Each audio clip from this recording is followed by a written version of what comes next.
लाडक्या बहिणींना नमस्कार. 2 दिवसापूर्वी म्हणजेच 13 जानेवारी 2026 रोजी लाडक्या बहिणीचा एक हप्ता पडला आणि तो हप्ता तुम्हाला भेटला किंवा नाही हे तुम्ही मला कमेंटमध्ये सांगा आणि तुम्ही कोणत्या जिल्ह्यामधून हा व्हिडिओ बघत आहेत ते देखील कमेंटमध्ये सांगा. तर आपण बघतो या सरकारने ई-के-वाय-सी सुरू केली आणि सगळा गोंधळ सुरू झाला. ही जी ई-के-वाय-सी सुरू केली ही त्यांचं पूर्व प्लॅनिंगच होतं. यामध्ये त्यांनी क्वेश्चन देखील ते त्यांच्या परीने बरोबर टाकले.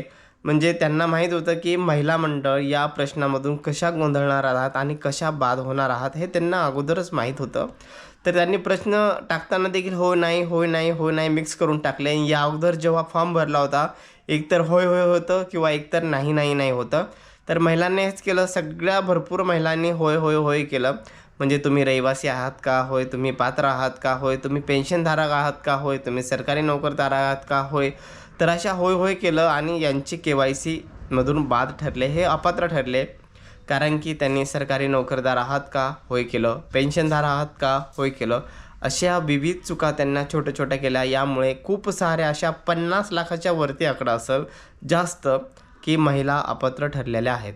हे सरकारला देखील माहीत आहे की महिलांकडून चुकून इथे झालं आहे, तरी देखील सरकार काही करत नाही. कारण की त्यांना आता पॉईंट मिळून गेलेला आहे की यांनी स्वतःहून फॉर्म भरलेला आहे आणि इथे होय केलेला आहे, त्यामुळे ते आता अपात्र ठरलेले आहे. आणि ज्या महिलांनी, काही महिला अशा आहेत की त्यांनी के-वाय-सी केली नाही तरी देखील त्यांना हप्ता चालू आहे. पण आपलं सरकारला एवढंच म्हणणं आहे की तुम्ही जो 31 डिसेंबर 2025 जो क्रायटेरिया दिला होता, तर हा क्रायटेरिया महिलांना के-वाय-सी करण्यासाठी सफिशियंट नव्हता. कारण की खूप साऱ्या महिलांचे के-वाय-सी झालेलाच नाही. ओ-टी-पी प्रॉब्लेम होता किंवा वेबसाईट हँग होती किंवा वेबसाईट खूप लोडिंगवरती, असे विविध प्रॉब्लेम होते. आणि ज्या महिलांनी के-वाय-सी केली पण त्यांचे ऑप्शन चुकले, होय नाही, नाही होयमध्ये ते चुकल्या आणि त्या बाद ठरल्या, हे देखील सरकारला माहीत आहे. पण ते देखील याच्यावर आता काही ॲक्शन घेत नाही. कारण की त्यांनाच हे चांगलं झालेलं आहे. जो त्यांचा निधी लाडक्या बहिणीला जायचा तो त्यांच्या खिशात जाणार आहे, असे विविध कारणे आहेत.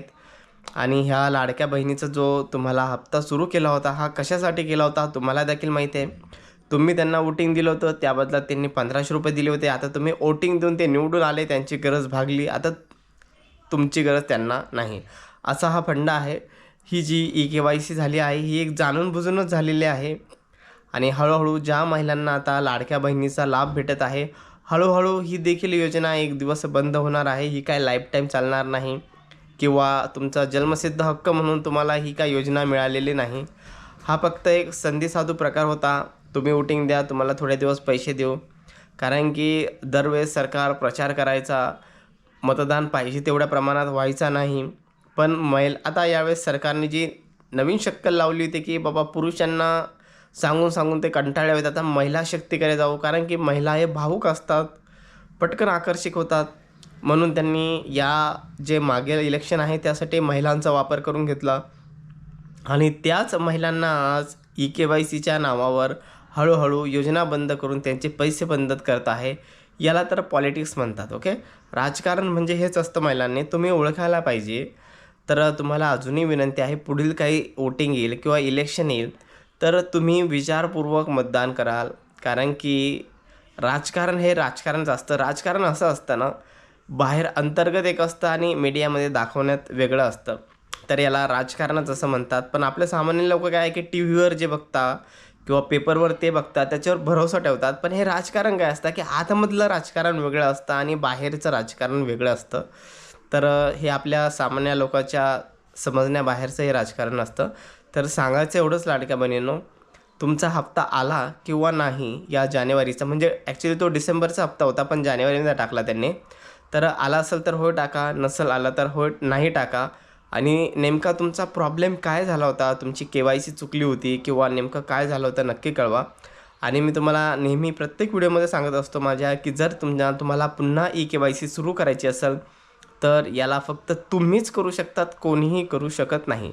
कारण की तुम्ही एकत्र या, महिला बालविकास विभागाला भेट द्या, तुमच्या स्थानिक राजकारणी आहेत, आमदार आहेत, खासदार आहे, यांना पत्र व्यवहार करा.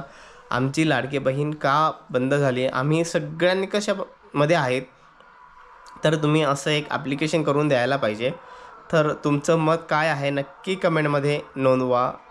आणि आपण भेटूया आणखी पुढील व्हिडिओमध्ये. तोपर्यंत बाय बाय.